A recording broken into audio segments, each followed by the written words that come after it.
Katika jitihada za kuinua ujuzi na uchumi wa vijana, TAMISEMI imeanzisha kituo kipya cha mafunzo ya ufundi kijulikanacho kama IPOSA kilichopo kata Utengule Usongwe, mji mdogo wa Mbalizi, halmashauri ya wilaya ya Mbeya mkoani Mbeya, ambapo kituo hiki kimetajwa kuwa miongoni mwa hatua kubwa zinazolenga kupunguza changamoto za ukosefu wa ajira, kukuza ujasiriamali na kuongeza kasi ya maendeleo ya kiuchumi katika halmashauri hiyo. IPOSA ni kituo muhimu kinachotoa mafunzo ya vitendo katika fani 4 muhimu zinazohitajika sana katika soko la ajira la sasa. Mpango huu umeandaliwa na Taasisi ya Elimu ya Watu Wazima chini ya ufadhili wa Shirika la Kuhudumia Watoto Ulimwenguni UNICEF na kukusudia kutatua mahitaji ya kielimu miongoni mwa vijana walio nje ya mfumo rasmi wa elimu nchini. IPOSA inalenga makundi mahususi ambayo ni pamoja na vijana ambao hawakuwahi kwenda shule, walioacha shule katika ngazi ya msingi na sekondari, na waliomaliza darasa la 7 lakini hawakuendelea na elimu ya sekondari. Mpango wa IPOSA una maeneo makuu 4.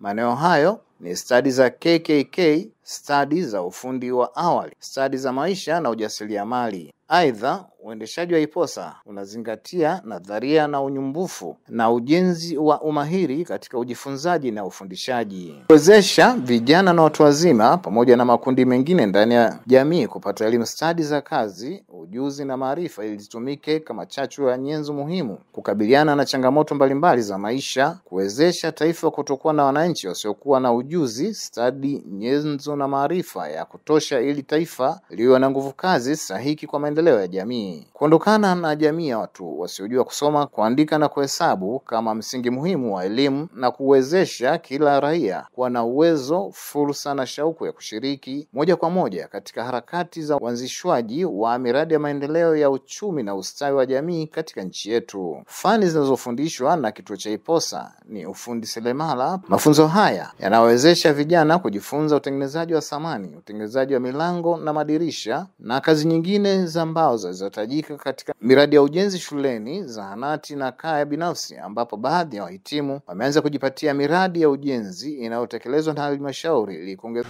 Kwa jina naitwa Engineer Loitiko Mwakatumbula, ni mkufunzi wa kituo cha IPOSA Mbalizi, lakini pia ndiye mratibu wa IPOSA kwenye vituo vya ufundi Mbalizi.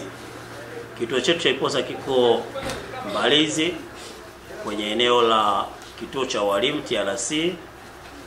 Kituo hiki kina wanafunzi 76. Kati ya wanafunzi 36 ni wa kike, 30 ni wa kiume. Wanafunzi hawa wako katika fani mbalimbali. Wako wanafunzi wanaosoma ushoni na uandaaji wa batiki, lakini kuna darasa jingine la ufundi umeme wa majumbani. Tuna darasa jingine, darasa la ufundi wa magari, ufundi wa awali wa utengenezaji wa magari na uandaaji wa rangi kwenye magari. Lakini fani nyingine tulionayo ni umeme wa magari. Tuna useremala na uwashi. Katika fani hizo zote wanafunzi hawa wapo kwenye kituo hiki kwa mafunzo ya awamu 2. Kwa wanafunzi ambao wako kwa awamu ya madarasa ya miezi 3 na miezi 6, lakini darasa jingine la watoto ambao wanatakiwa kae miaka 2 ili waweze kufanya mitihani ya ushindani wa kitaifa kwenye vyuo vya VETA na vyuo vingine. IPOSA ni nini pia? IPOSA ni darasa linalochukua wanafunzi walioko mtaani au walioko nyumbani waliokosa fursa ya kuendelea na masomo kwenye mfumo ulio rasmi, na wengine waliodondoka katika mfumo ulio rasmi kwa sababu ya ujauzito, ukosefu wa ada, kutokuwa na wazazi wa kuweza kuwasomesha, lakini wengine ni mazingira magumu walionayo mtaani au vijijini wanakoishi. Kwa Kiswahili taifa imeipa jina MECHAVI, mpango maalumu wa elimu changamani kwa vijana waliokosa fursa ya kujiunga na mfumo ulio rasmi. Darasa hili la IPOSA kwenye kituo chetu cha Mbalizi lilianza mwaka 2016. Mpaka sasa limeshakuwa na miaka karibu 7, likiwa limetoa karibu wanafunzi 630 kwa fani mbalimbali, Hao wanafunzi wako mtaani wanaendelea na fani zao, wengine wameajiliwa kwenye taasisi za umma, kwenye viwanda na maeneo mengine. Nje hapo kituo chetu kina walimu ambao si waajiliwa, walimu mafundi. Tuna mwalimu wa darasa la kompyuta ambao ni darasa lipo kwa ajili ya wanafunzi kuendesha mifumo utengenezaji wa kompyuta na mifumo laini ya simu, redio na vitu vingine. Tuna darasa jingine la ambalo anaendesha mwalimu, darasa la vitendo nje ya darasa. Watoto wetu wakishapata mafunzo yetu darasani, wanakutana na mwalimu wao nje, wanaenda kufanya kazi za kusuka umeme, kufanya kazi za kuandaa nyumba kwa ajili ya kusuka umeme na shughuli zingine za kiumeme. Lakini pia tuna mwalimu mwingine anayejishughulisha na masuala ya ujenzi, uwashi na useremala. Naye anakutana na vijana wetu baada ya kuwafundisha darasani, kwa sababu walimu ni wachache, anakutana nao huko mtaani kwa ajili ya kuwasaidia kufanya mazoezi ya vitendo zaidi kuliko kupata sana nadharia darasani. Naitwa Yana Abdul Sanga. Mimi ni fundi umeme kutoka hapa Iposa. Hiki chuo kina manufaa kwetu kwa sababu kimeweza kutusaidia mpaka sasa katika wazazi wetu kuto kuhangaika kutafuta mafundi endapo tatizo la umeme litapotokea nyumbani, tuanza kulikwamua sisi wenyewe. Na kingine, hiki chuo kinatusaidia sisi kuweza kuingiza kipato kidogo kidogo katika mitaani humu. Kinatusaidia pia kutokukaa bila kazi, kwa sababu tumejifunza hapa mpaka sasa hizi ni mafundi ambao tunaweza tukatengeneza. Tumefanya kazi nyingi za umeme. Naitwa Richard Isike. Napenda kuwashauri vijana wenzangu ambao wapo mtaani ana shughuli yoyote ambayo anaifanya. Ningependa kuwakaribisha katika kituo hichi cha Iposa Mbalizi. Kinatoa mafunzo kwa vijana. Haichagui jinsia, haichagui lika. Pia naitwa Epi Baraka Mwenda. Ninashona. Nipo kwenye fani ya ushoni. Najua kushona. Pia naishukuru serikali kuanzisha hii kituo, kimewasaidia wengi. Kama kwa wengine mpaka mimi mtaani nao wamekuja hapa na wanashona vizuri. Ukishatoka hapa unakuwa fundi mkubwa.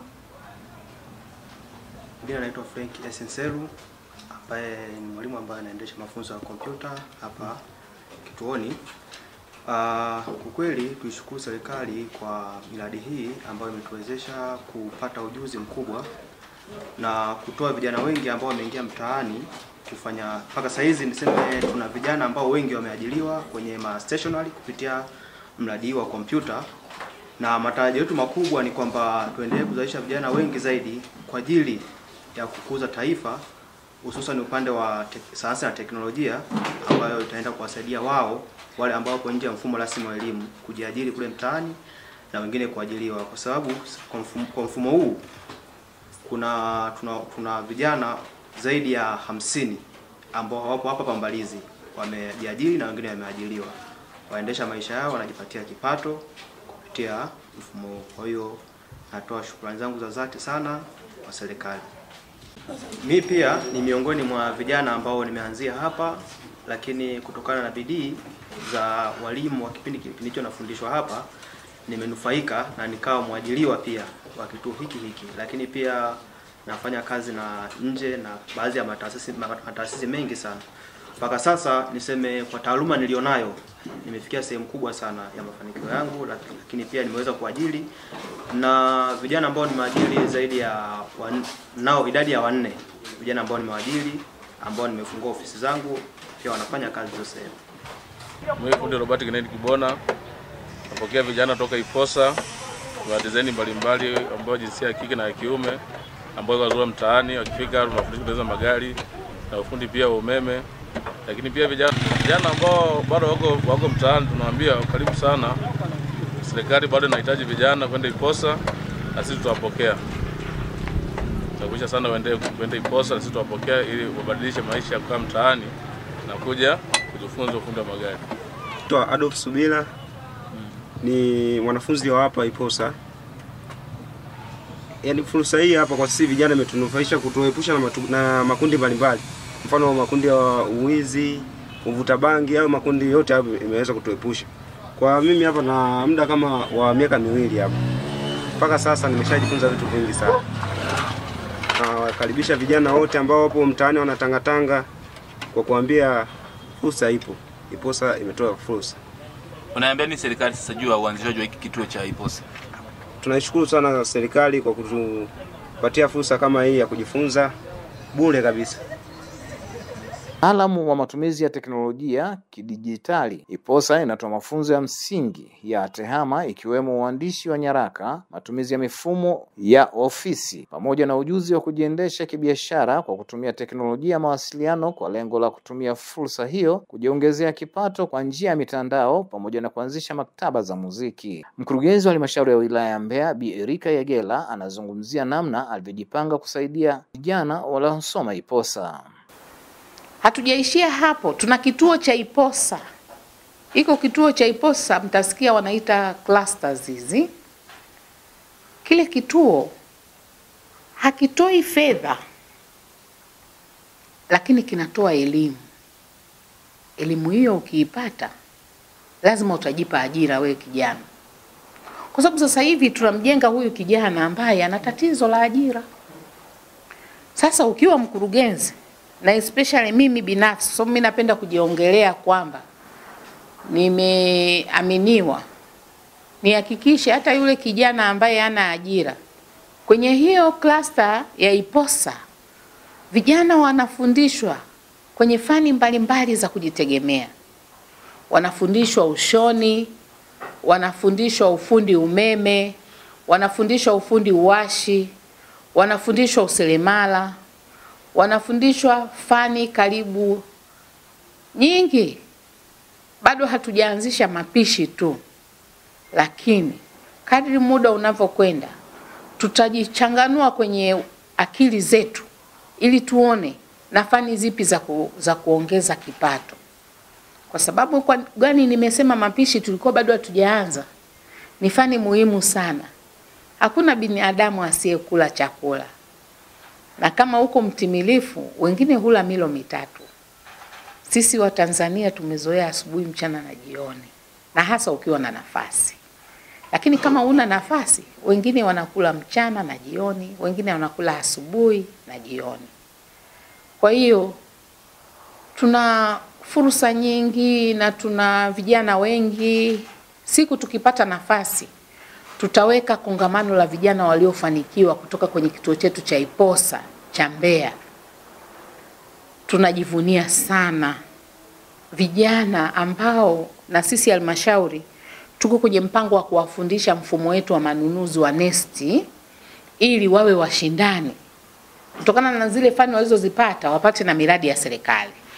Kituo hiki cha mafunzo ya IPOSA ni ishara ya mabadiliko chanya katika halmashauri ya Mbeya vijijini. Kwa uwekezaji huu katika elimu ya ufundi, jamii inatarajia kuona kizazi cha vijana waliobobea kwenye stadi za kazi chenye uwezo wa kujitegemea na kuchangia kwa kiwango kikubwa maendeleo ya wilaya na taifa kwa ujumla. Makala hii imeandaliwa na Ipiana Samson na kusomwa kwako nami Ezekiel Richard Kamanga.